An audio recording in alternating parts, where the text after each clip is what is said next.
Hey there, you guys are tuned in to join us on the Dr. Cloud Show today. It's really good to have you. As we jump in, we join hands and we're fighting the war against dysfunction, one dynamic at a time. And here's another day. We're going to do that. But to do that, like I always say, you got to call me and we will talk. Let me give the number out here at the top of the program 844 940 2774, 844 940 2774. Give it one more time, 844-940-2774 to get on the air and talk about it. And we are on the air back again at the beginning of a week. So I hope your week is off to a good start. And if it's not, call me. We'll talk about it.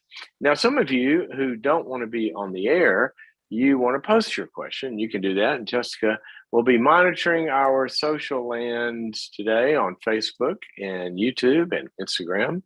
And wherever you put your question, she's going to find it. So she'll send it on over and we'll talk about it then. Alrighty.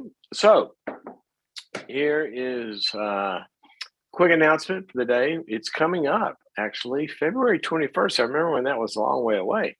And now it is not a long way away.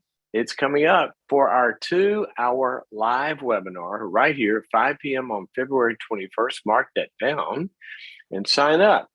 Now, if you can't be there at that particular time, that's fine. Sign up for it, and then you can stream it afterwards or many times you want. Invite your small group over, study it, whatever you want to do. And it is going to be on this topic, the topic of trust. Can I trust you? Are you trustworthy? Can I give my heart to you? Can I give my money to you? Can I give my friendship to you? Can I let you stay in my house when I'm not here? I mean, there's a lot of ways in which we trust people. But do you know that there are some very, very objective ways that we can think about to evaluate whether or not somebody's trustworthy? And also ways that we can become more trustworthy. If you're already trustworthy, even know what to focus on in your relationships so that other people will really know that you are. Now, what do we do when trust is broken? How do you repair it? Is it reparable? If you are going to repair it, who do you repair it with and who do you refuse to repair it with? Because it's not smart to do that. We're going to be looking at all that and how trust is constructed and how it works. That's February 21st. Here's how to sign up. You go to boundaries.me/trust. Boundaries.me/trust to sign up. And we will be there. You know what? It's early afternoon here in Los Angeles. When it's at 2:16. And I'm having my afternoon post-lunch coffee. It's so good. You guys ought to try this. Of course, it's 5 o'clock somewhere where you are. So cheers. Okay. Let's hop into the thought for the day. The thought for today, this is actually, I'm going to share some, I sort of say old research. It's really not that old, but it's not didn't come out today. But it's by a researcher named, hard name, Csikszentmihalyi is his last name, Dr. Csikszentmihalyi. And you hear him quoted a lot in a lot of the performance literature and in a lot of the positive psychology world, because he's not really talking about our misery. He's talking about how we thrive and when do we thrive and under what conditions we thrive. And I thought I'd share a little bit about that with you today. It's an area of research a lot of people have touched on in many, many ways over the decades. But he refers to it as being in the flow. Now, let me explain flow to you. It can be when you're playing cards or Monopoly. It can be when you're out shooting baskets with just a few friends in a pickup game. It could be when you're working on a puzzle. It could be sometime at work. It can be sometime when you're sort of, playing your musical instrument. It can be two lovers staring each other in the eyes, walking through the park. You're in the flow when time just disappears. You ever had that experience? Of course, you've had this experience where you're with somebody or you're doing something and you look at your watch. And, oh my gosh, where did the time go? Well, where it went was you were not conscious of it because you were fully engaged in the experience where you were. I think this is a taste of heaven. We were not designed to live in this place called time. That's something that came with this whole confusing kind of world that we live in now. We were made for eternity, as Solomon says, that every person is born with eternity in their hearts. We can kind of see it and almost experience it sometimes, but hardly ever as much as when you're involved in those times where time itself goes away. You're not even aware of it. You go, where did the time go? Well, where it always goes. You just weren't aware of it. Why?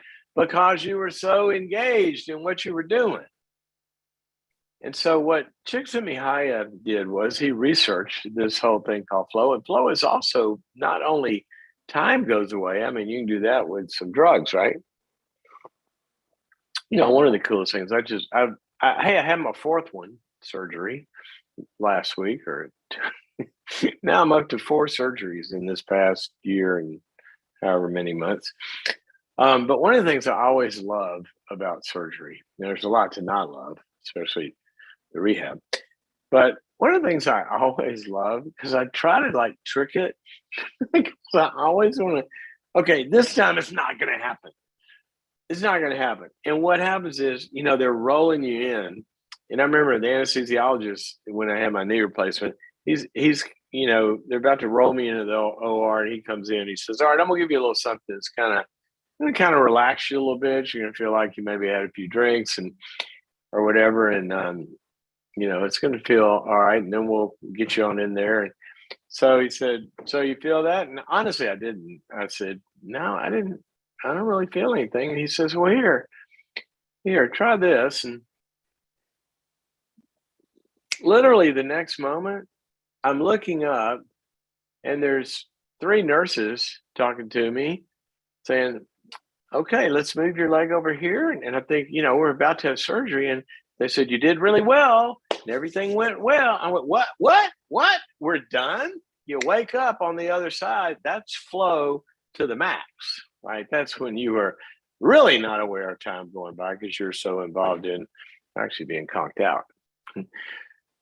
Like the anesthesiologist told me, I said, how much you going to charge me to put me to sleep? He says, nothing, that's free. He said, I'm going to charge you to wake you up. So anyway, that's what they do. They wake you up.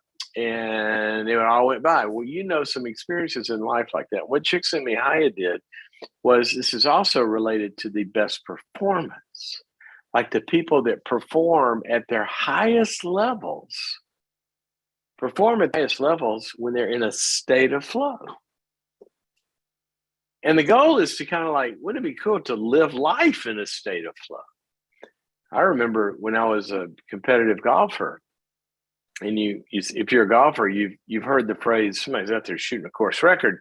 They go, he's, however many under par. And they go, the guy's unconscious. We even use that phrase, unconscious, because they're really not even conscious of what they're doing because they're not observing it. They're so lost in the experience. And every great round of golf or every great performance, the performer is so into the experience. They have lost awareness of everything else except being in it. I remember when I used to compete, and sometimes, the best rounds, it's like not even aware of what I'm doing, just kind of lost in it.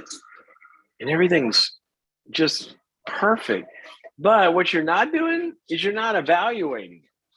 Once you start to evaluate how I'm doing, then you're out of the experience. I remember many times, floating around and on the back 9 and however many under par. And then you got so many holes left and you go, whoa, I could shoot 63 today. I could break a course record. And as soon as you think that, boom, you've lost it. You hit the next one in the lake because you've left the experience.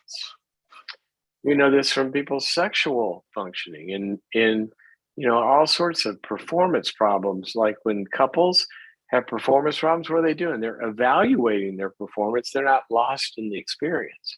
And what therapists try to do is get them lost in the experience through various exercises and things where they get back into this state and performance works again. So, what are the conditions under which flow occurs?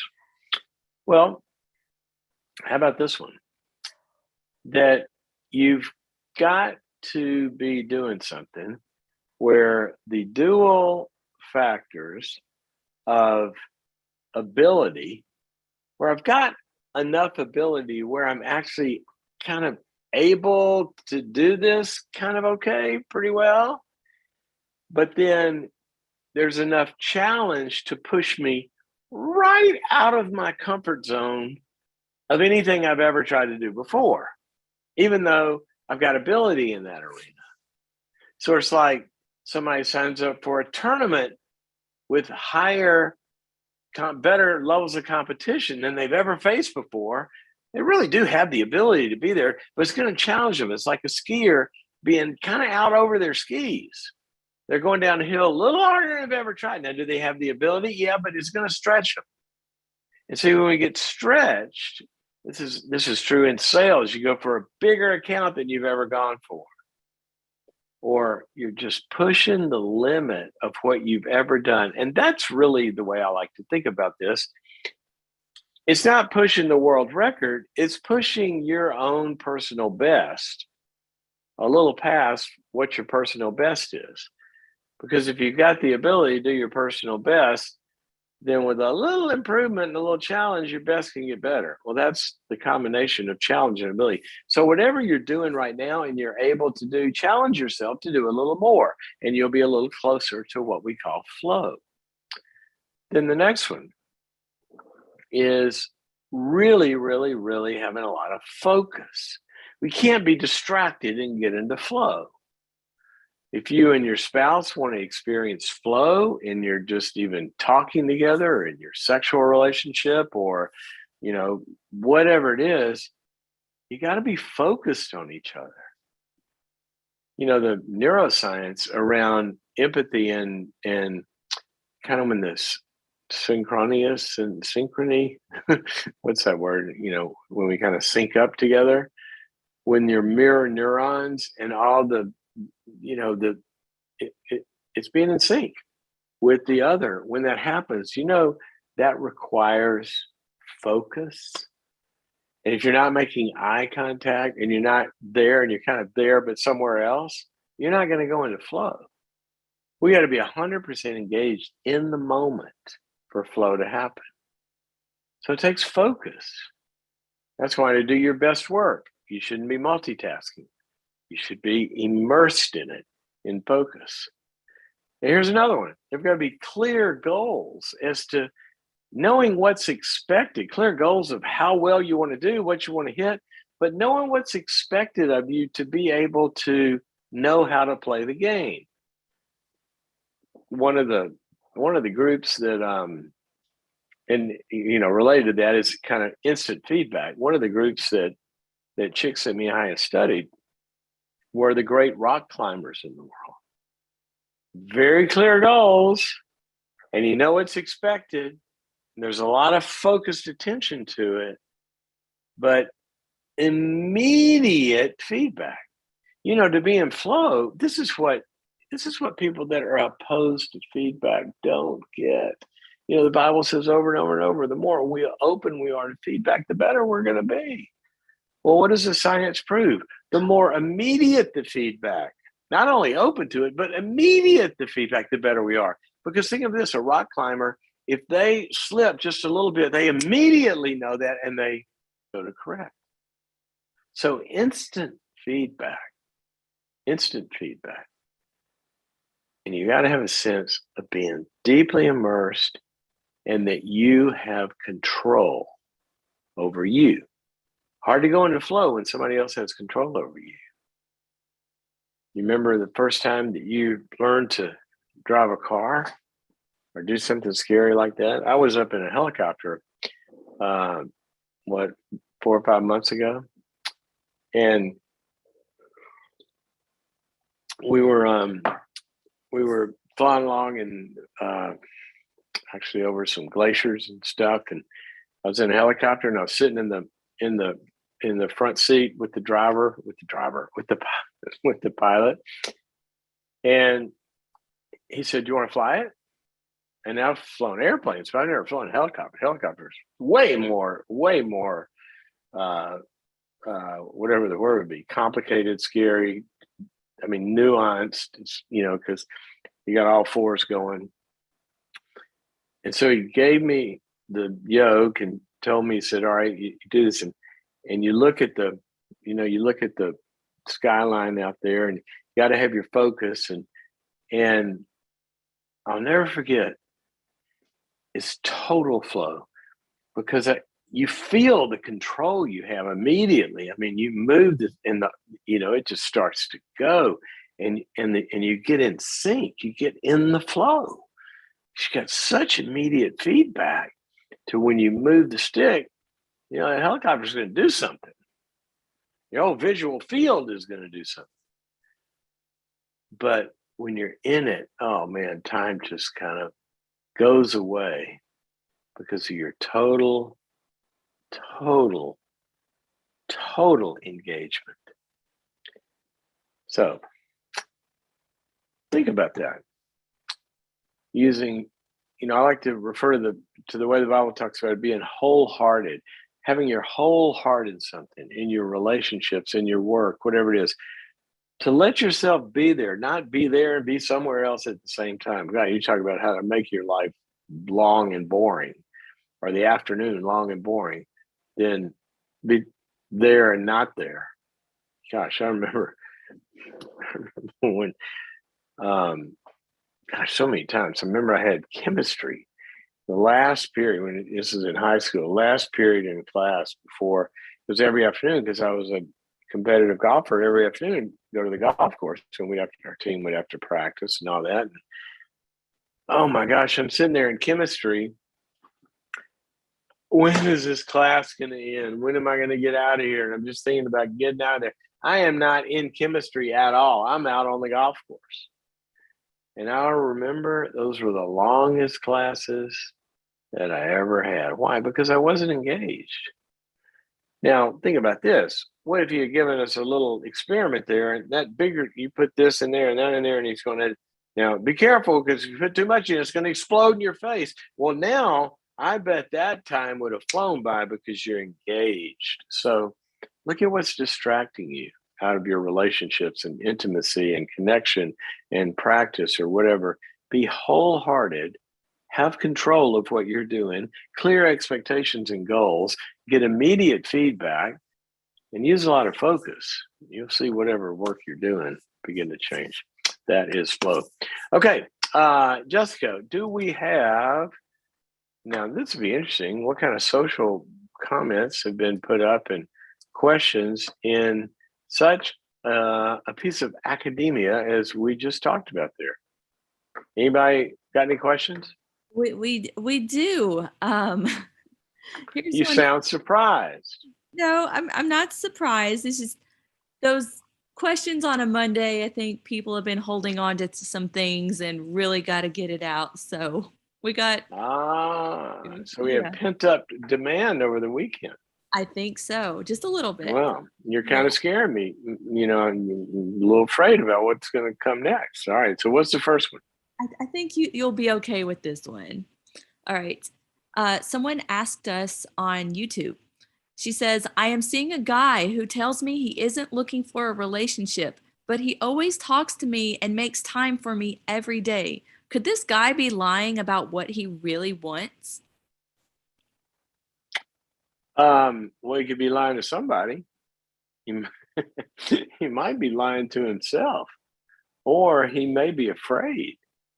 He may be really wanting a relationship, but he's trying to kind of like hedge his bets, kind of say, "Look, I'm not looking for anything," so he won't be kind of like obligated into making time for you every day. Well, now we're in a no, we're not, no, we're not, no, we're not. Kind of gives him a safe sort of ripcord there on the parachute, right? when I hear something like that, one of the things I have to ask, and if I talk to him, I would have to ask, why don't you want a relationship? What are you afraid of?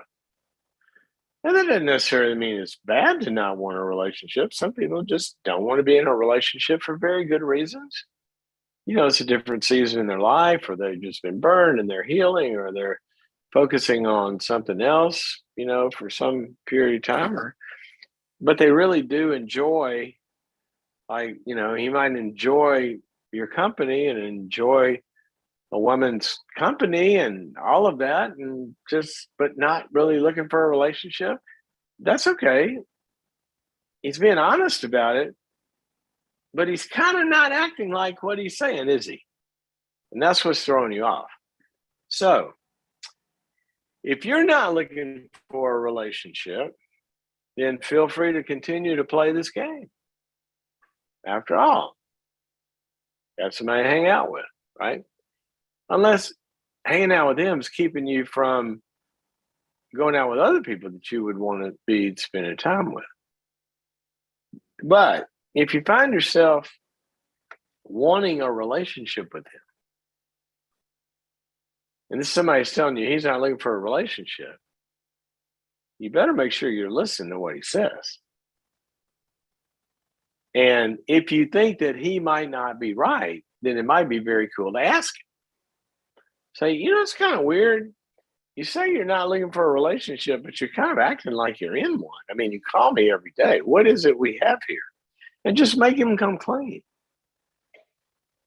And then if he looks like this is going on over time, he looks like he's starting to like you, I'd look him in the eye and say, are you afraid to are you just afraid to admit that you like me?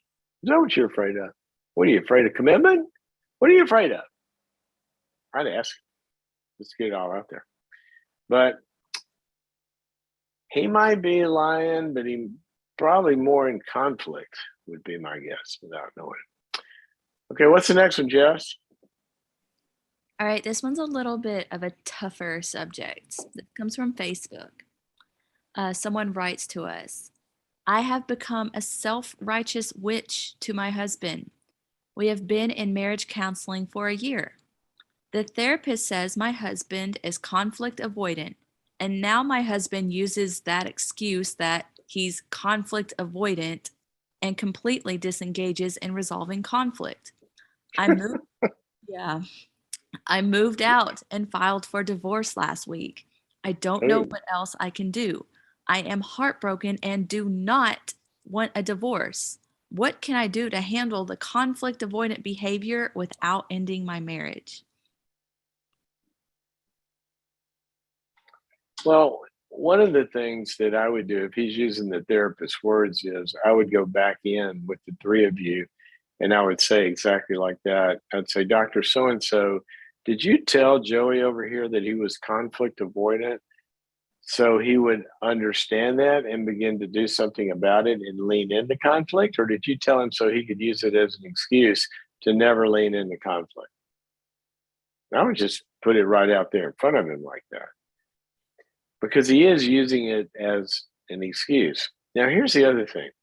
I would go to him, and I don't know if you've done this or not, but I would go to him. A lot of times people are conflict avoidant because they've never been in any relationship where that's been tried to be fixed, but also it's been fixed by somebody that is open to making it more safe for them. Now, I'm not blaming you for his being conflict avoidant, but you might want to look at some of the ways that you interact with him that may make it more difficult, for example, for him to be in a conflict.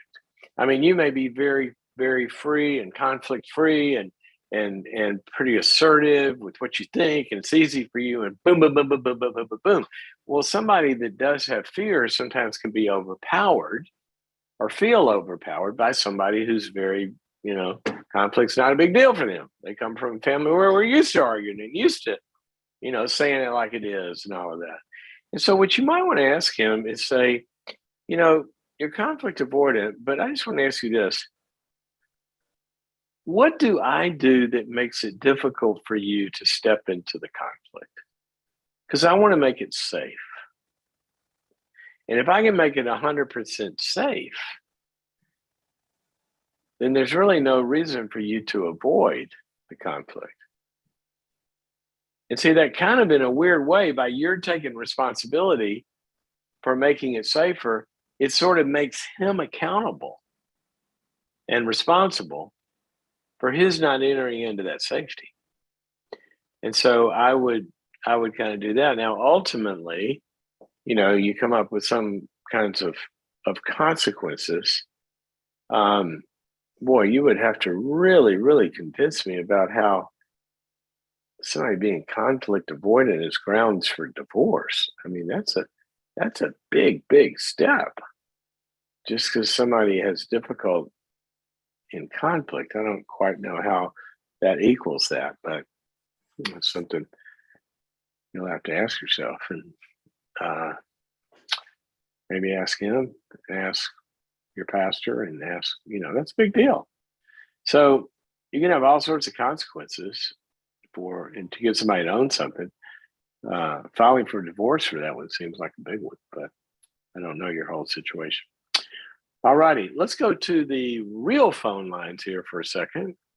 And we're going to Facebook. By the way, you can get the show on Facebook, Instagram, YouTube, or as a podcast, you can download it. And a lot of cool stuff happens there. Go check out all the feedback you give to each other, and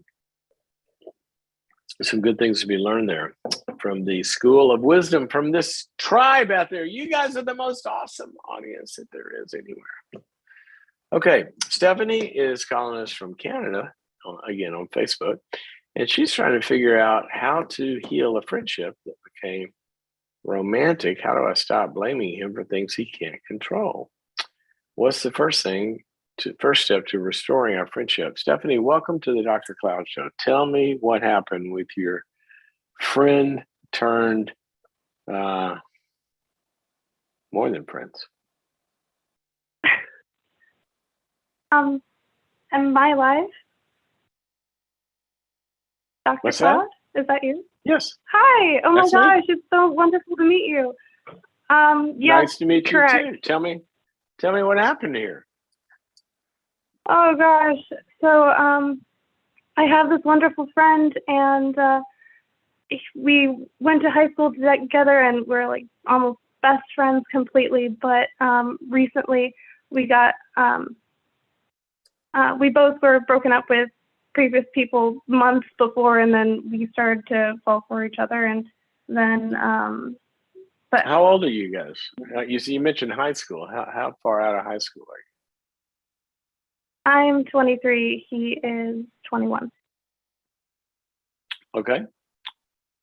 Yeah. So I had a whole bunch of concussions back in school, and I graduated 2 years later. So I see. So you guys are in the same year at school. All right. So you were friends, and then how did it move from friends to more than friends? What did that look like? Apparently back in high school, he had a crush on me, and I had no idea. And then we both got into our own relationships, and then one day I went over to his house, and we had fun, and it seemed like everything was going really great. And then I got home, and it just felt like normal friendship, that it was really mutual and great. He still is one of the coolest guys that I've ever known. But at the end, when he was dropping me off, he asked if it would be okay to kiss me, but I was like a deer in a headlight, and then it happened, and then I realized later that maybe I like him back, or I don't know how that works, but as time kind of progressed on. You said maybe I like him back. Did you find out like later whether maybe was maybe, or maybe was a no, or maybe was a absolutely, or what happened after that? Maybe it was like, I had no idea that it would even be a possibility for us to be together, because I just viewed him as a friend, and that was super unexpected. I would not recommend somebody to do that to somebody else. I would wait for an answer first. But no, I ended up Wait a minute. Wait a minute. actually falling You'd for wait. What him. do you mean you wait for an answer from whom? Who? What would you not recommend? Well, I wouldn't recommend somebody just kiss somebody else without waiting for an answer of either yes or no. But Okay.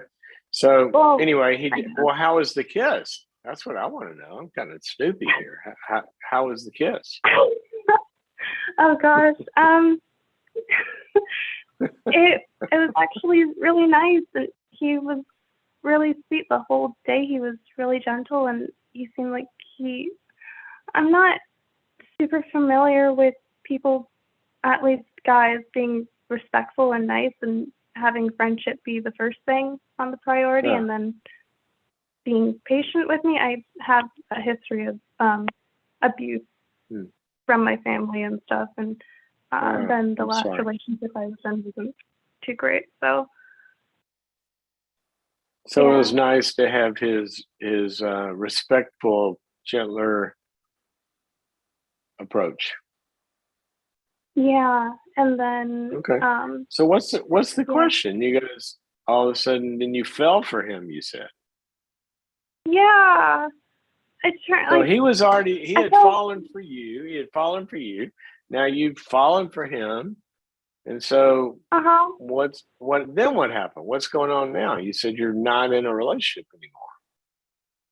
no, he got out of he was in a relationship for over 3 years, like I was previously, and he took some time before we got closer in a romantic way, I guess, as I did. I took so long. I couldn't get over my last relationship very well. I knew that I needed to heal from it, and I did for a lot of it.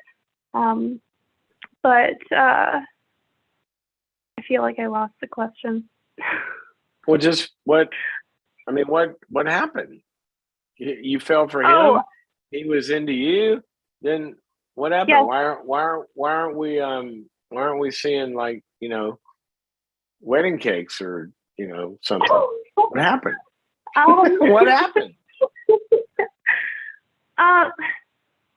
He thought that he needed to have a friends with benefits after his last relationship, and With you? no, with somebody else that he was seeing before. And he told me about that, and he said that it stopped for a while, and he needs to find himself. And I said, okay, if I could help in any way, I want to be your friend through that. So, but while that was going on, and I fell for him back, he didn't tell me when that he got back into the friends with benefits, and he was still trying to pursue me at the time. And I told him that I wasn't okay with being another person. Y'all were in a relationship at this point. You fell for him. He liked you, but he was cheating on you with some other girl. Yeah. Okay, and so that's when you broke up with him? Well, we never actually said that we were in a relationship, which is so dumb. All right, but you're not now. No. Okay. All right. So I got it. What's the question? What's the question? How do I? Well, it hurts a lot. It really, really sucks. It was a terrible, terrible situation. I felt like I was just trash all over. It's just, I just want to learn how to start being friends again. So I don't know what the first step would be. And it's a little bit complicated.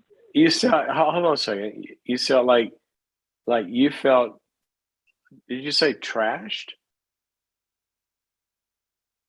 Yeah, I have a history of, well, I guess it's a lot of my life. It felt like I was very neglected growing up. So, and then afterwards, he stopped talking to me, and it felt like being Uh, very, very vulnerable with somebody, and then they just kind of leave you. Okay, Stephanie, I'm really sorry. The connection went out on me, and I just lost you on that part. What you said growing up, and then you kind of went. I couldn't quite tell what you said. Oh, can you hear me now? I can hear you. Yeah, I can hear you now. Just speak slowly. Okay. All right. Growing up, it felt like I was very neglected for a lot of my life. Neglected. Okay. Okay. Got it. Yeah. And so then you got in this relationship, and he neglected you by cheating with this other friend. Well, he was trying to make me feel really, really safe being with him, and I wasn't really used to that as much as I wish I could, or I don't. I keep on double questioning myself. There was a lot of gaslighting in my house growing up, and a whole bunch Yeah. of other dysfunctional things. So I'm still trying to train my brain, and I'm reading your books actually. But Okay. So give me the question. Yeah. I think I understand the situation. Give me the question. what would be the first step to heal the relationship, or becoming just friends now, just being there for him as a friend? Where is it right now? It's well, we're friends, but I'm continuously hurt, and I have a hard time being around him. And What do you mean you're speaking- friends? What do you mean you're friends? You guys go out and do stuff? Well, we hang out occasionally and chat a little bit on texting, but he doesn't text me as much anymore, and he's dealing with his own stuff that he's going through. But there's no romantic has- anything going on between you guys. No, Okay.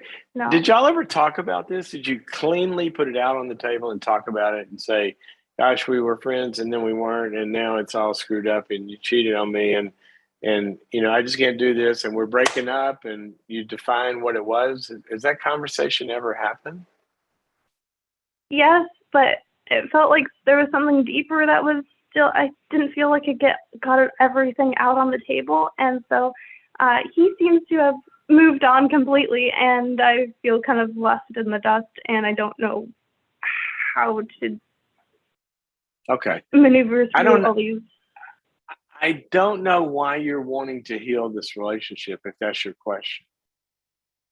I mean, I would understand it would be nice if it were healable, if you will.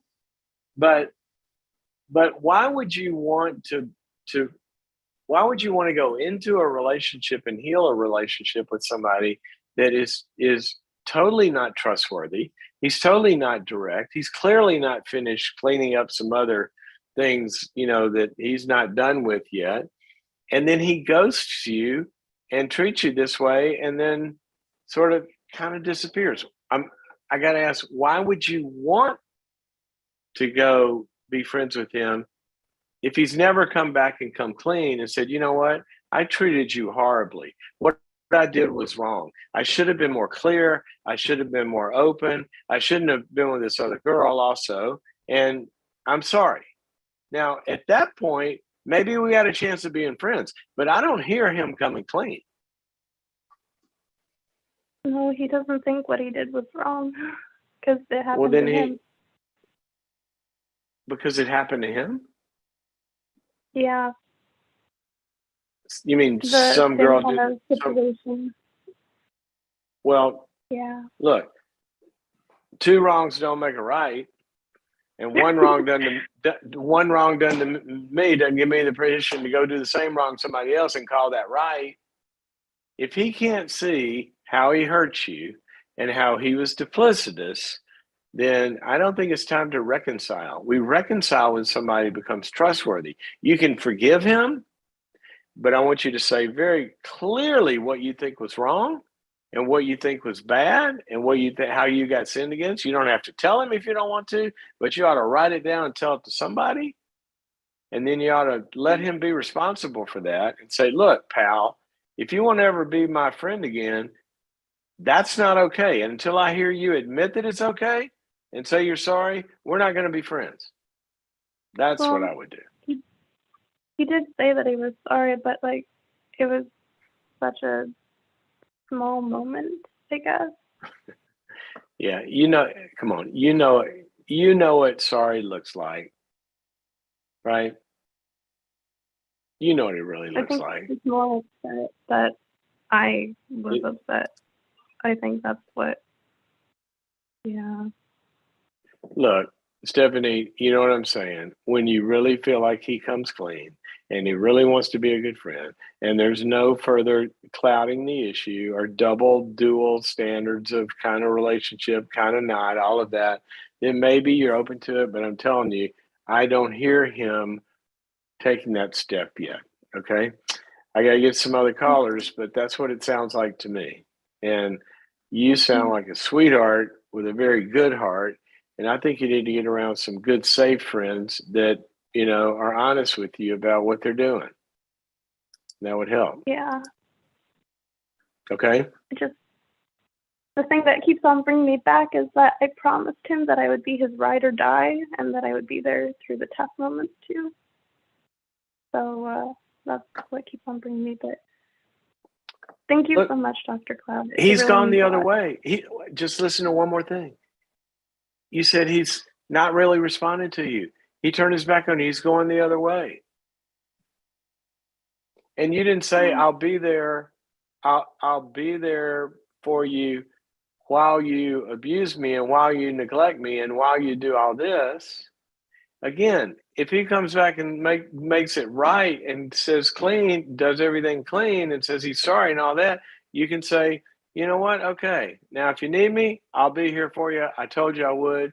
But that doesn't even mean that you'd have to trust him. I don't hear a lot of trustworthy behavior. That's all. All right.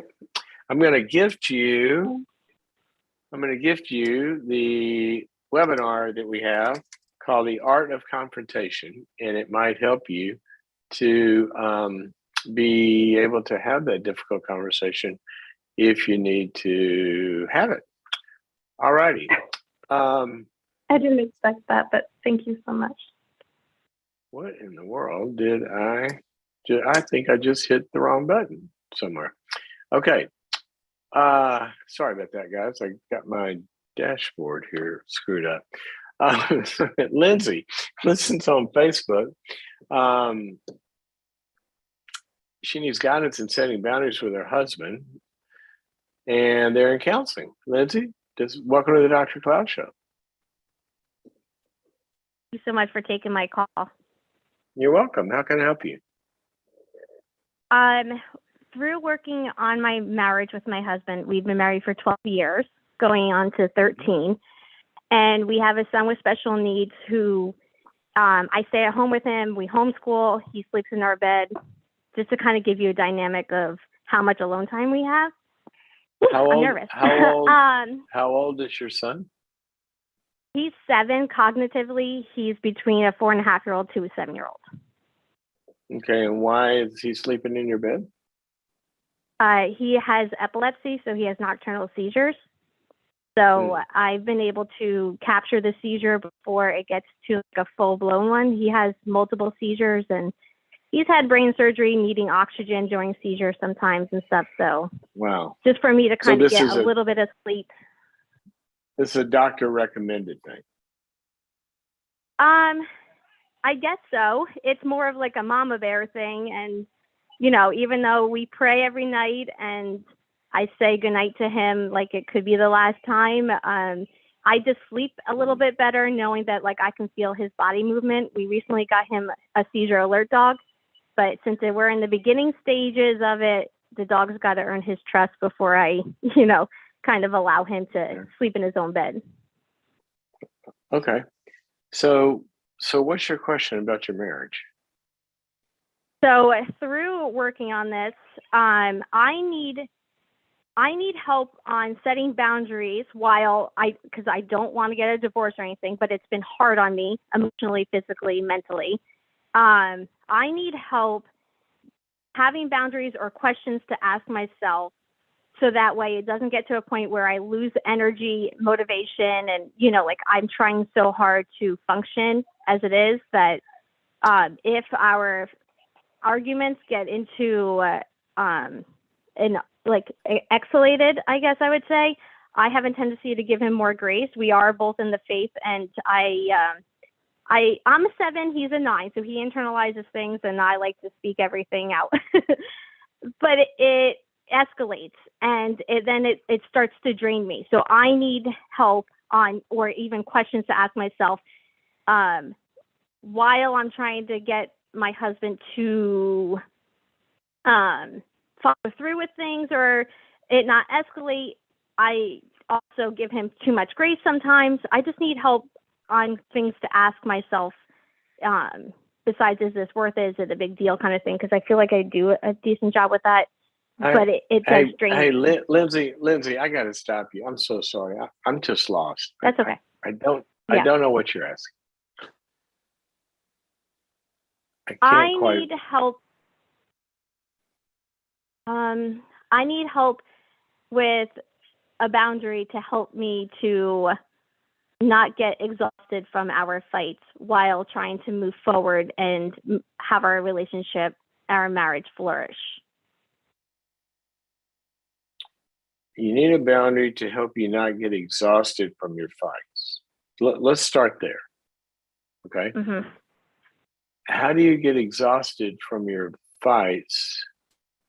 How does that happen? So if I'll give him, just to kind of give you an example, my husband sometimes will get easily stressed out, and my son is very verbal sometimes with his hands in his mouth and stuff, and my husband loses more patience with him, and that immediately deflates me because I'm having the whole day to be patient. So I'll say something like, hey, could you talk to him a little bit nicer? Or Michael, he's stressed out right now, or he's sensory, and he looks at it like I am critiquing him, and then it turns into something. Well, how do you get exhausted from just making a statement like that? Because the reaction is not perceived like I'm trying to help the situation. It's perceived like I'm criticizing. And then that makes him feel bad or, upset with himself. And then he's reactive. Okay. And how does that exhaust you? For him to get reactive? When it escalates, so by the way that he responds, I get deflated because I feel like I'm coming across like I'm trying to help the situation, and it's not what I expected. Then the fight kind of, escalates. Yeah. To the point where why don't you not re-engage? I mean, it takes 2 to fight. Yeah. Right. I'm going to be you. Okay, and you be him. All right. Okay. So, Joey, can you say it a little more softly? I think that might be upsetting him. What did I say? I don't even know what did I say to him? I don't think I talked to him like that. You might not have. You might not have seen that you talked to it sounded a little harsh to me. I'm gonna just say it again. That's all I'm gonna say. Not, that's it. Just try to say it a little softer. You say this to me countless of times, Lindsay. You continue to keep telling me how to talk to him. You have a problem with the way that I talk to him, and I don't have the patience to deal with this right now. Great. I don't want to talk about this anymore either. I got a lot to do. Just a suggestion. Think about it. Okay. Now I'm going to go over here and let's see. What are we having for dinner here, son? I mean, I don't have to get engaged in that. Yeah. So in answer to your question, the boundaries would be boundaries on yourself, where you say, yes, I need help with that. Yeah. Well, I just gave it to you. No, I'm Lindsay, so passionate though. No. Well, I'm sorry. That's what boundaries are for, to say no to passions. Yeah. There's a lot of passions we have that we have to say no to, right? So if your Yes. passion is to get in an argument with him, with somebody that's not taking responsibility or taking feedback, you're going to give him more feedback. Now do the Yeah. math on that. Yeah. He's telling you, I'm not listening to you, so now you're going to talk to him more. No wonder you get frustrated. Mhm. I guess it's There's a also a problem. little bit because I'm frustrated that I have to have my patients under control too, because I'm with him all day and I see his internal struggles that my son has, like not understanding Wouldn't like you, wait a minute, his, whoa, stop blaming your husband for you wanting to be loving to your son. You would do that anyway. yeah. So feel good about that. Don't feel resentful to your husband for what you would want to do anyway. That's a very self-enhancing thing you're doing, is when you're loving your Yeah. son.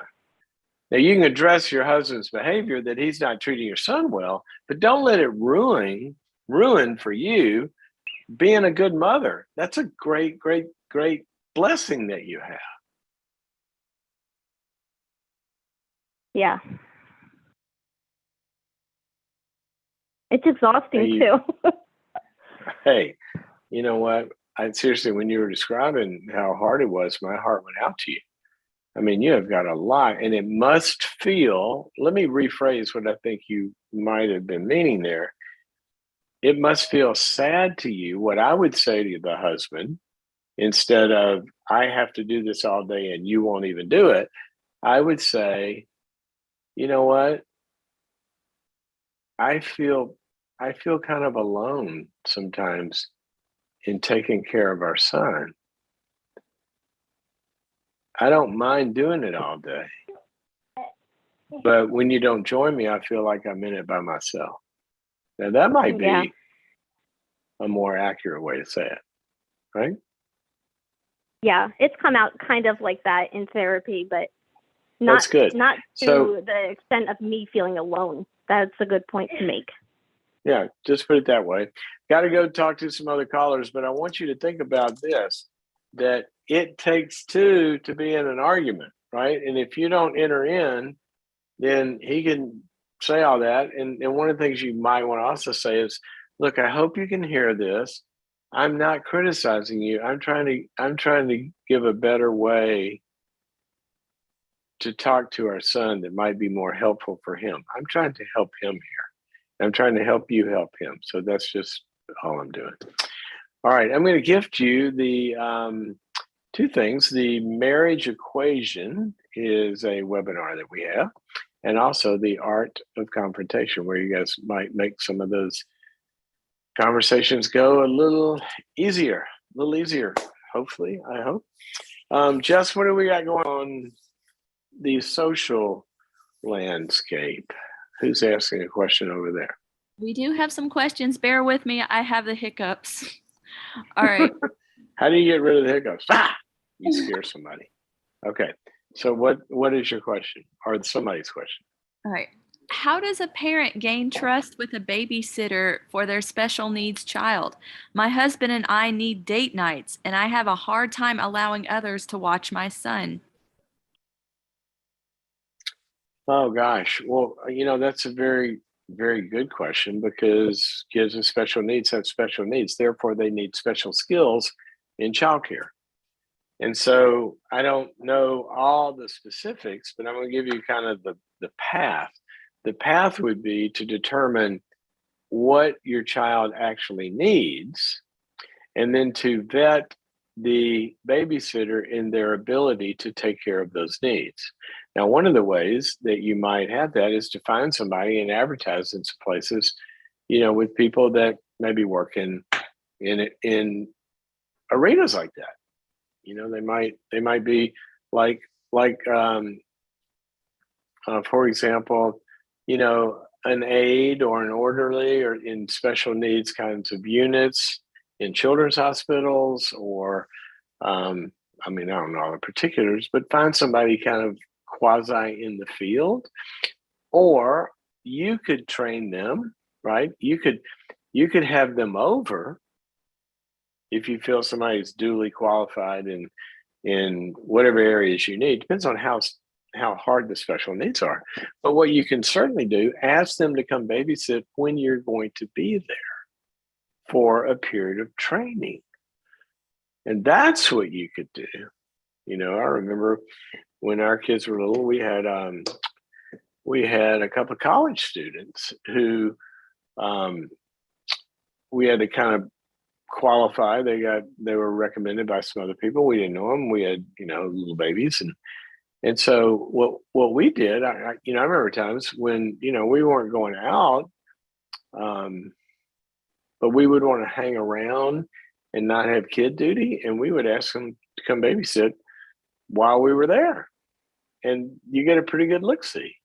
So you can also do that. So I'd find somebody either with the technical skills, or I would train them and I would overlap my being there with them until you do feel comfortable. And then that might be a way to go. Another one is maybe find some other parents with similar special needs in their child rearing. You guys can trade back and forth. That works sometimes too. Okay, Jess, what else we got going? All right, here's another one for you. My husband agreed to join our bank accounts, but he keeps his bank account and his assets separately. He also refuses to get a job, and he keeps taking money out of our joint account. Only my check goes in, and I pay all of our bills. He says his money is for his business. Should I give up on him? I just do not understand the facts. Said, say it again. They agreed to put their money together, but they didn't put their money together. He's still got his own account. He's got his own account and his assets are separate. He refuses to get a job, but I guess he still has access to a joint account because he keeps taking money out of it. But how does he? Okay, keep going. There was something else at the end that confused me. Yeah, she says only my check goes into the joint, or I guess the account that's supposed to be the joint account, and she pays all the bills. He says his money is for his business. Should I? What business? She said he doesn't have a job. And what's his money? See what's confusing about this? Yeah, I'm thinking like not his like an actual business, but like minding his own business. Like he's saying, it's my money is my business, not your business. Oh, okay. I got it. Well, you know what? It sounds like to me, she's got all the power. She puts her check into that account.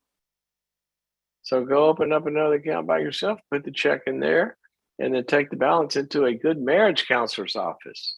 That's what I would do. I'd pull some help in here because he's running roughshod over her. I mean, he's got total control here. And he's doing whatever he wants. And sometimes somebody's less able to do that in the light of day of bringing in a third party. So you want to protect your money, you can protect your money. And maybe in extreme circumstances, and I've seen this, I don't know if this is one or not, but in extreme circumstances and in certain states, there are laws where you can actually get a financial separation that has no bearing on the marriage. You're still married, but you can legally separate your finances. And if he's taking you to bankruptcy by spending all your money and not putting anything in and taking it and this, that, and the other, then there's nothing wrong with, in my view, of protecting that. But this really needs to be done together with a good counselor because he is kind of running over you, it sounds like, and there need to be some limits to keep that from going somewhere really bad, I would think. All righty, we are looks like just about out of time. Just got one more quick one for me from the social land before we end. Okay, I'll condense this one for you. My parents are struggling with my two. Well, I should put it this way. It doesn't matter how long the question is. It matters how long the answer is. Right. I'll try with this one. Give me a simple one. Okay. I think, well, you've had teenage daughters, so I think you'll be all right with this one. I have had teenage daughters. I do have teenage. Well, One of them's still a teenager. I got a 19 and a 21-year-old, and I'll tell you this, most fun ever. If you hadn't had teenagers yet, people, go get some. They are the most fun. Anyway, go ahead. All right. My parents are struggling with my two teen brothers, 15 and 16 years old. There's a lack of structure and discipline. One of them has no social life and refuses to develop one despite everyone's best efforts. What are some things they can do or ways boundaries can be set with teenagers?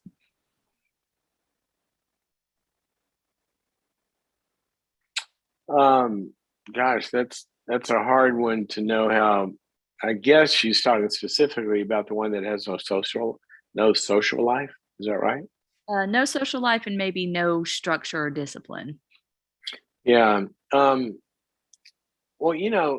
it's generally it's problematic when you see a teenager that has no social life, because by and large the teen years are the time when you start to sort of trade in your parents for your friends, right? Your friends in the peer group begins to be the main community where you're sort of doing life. And so I would dial it back a little bit from thinking about what kind of boundaries are needed. And I'd want to do some diagnostics with this young man about why is he just staying at home? Why is he not making friends? Is he hurting? Is he depressed? Is he withdrawn? Are there substances involved? Does he feel overwhelmed? Is he being bullied when he goes out there? I don't know what the issue is, but something is making him withdraw from that which should be kind of happening naturally and normally. I mean, most parents have to have boundaries to keep their kids from doing too much with their friends that they shouldn't do, or get them to land at home sometimes. And so I'd want to do a little diagnostic. That would be the first thing that I would recommend. And I would talk to first of all, you might start with the pediatrician. He may need a physical. There may be some stuff going on with him, or talk to a good child counselor or a good youth worker and bring him into the fray. In terms of the boundaries, though, I think that sometimes you can, without getting to a big power struggle, sometimes you can require kids to have to. There's certain things, I'm going to require you to do in order to have your goodies. We're all going to go to church, and you're going to go to the youth group, and then we'll all go to lunch afterwards or something. So you can have some structure like that. But it troubles me that they said the parents don't have any structure. That's not a thriving family. And this is probably a bigger problem than just the teenager. It's a family that's not really building anything or going anywhere. And that's what's probably got to be looked at. Okay, that's another wrap for today. Thank you guys for joining us as we, I don't know what episode number 320. How about that? We started in lockdown and we're up to 320 times together. Thank you for showing up. Thank you for the family, the audience that you are. And also, don't forget to come join us February 21st. February 21st. That is our 2-hour live webinar on trust. How's it built? How's it broken? What happens when it's broken? How is it mended? Is it possible to mend it? All of those aspects of, can I trust this person? Should I trust them again? Should I trust them the first time? How do we even make deeper trust in our existing relationship? February 21st. Sign up right now for the live event. If you can't be there then, you can stream it afterwards, but you got to get signed up. So go to boundaries.me/trust. And while you're there, take a look at boundaries.me, the platform. It's a really, really huge platform of courses upon courses upon courses that I have personally constructed for you and your life. So go check it out, boundaries.me.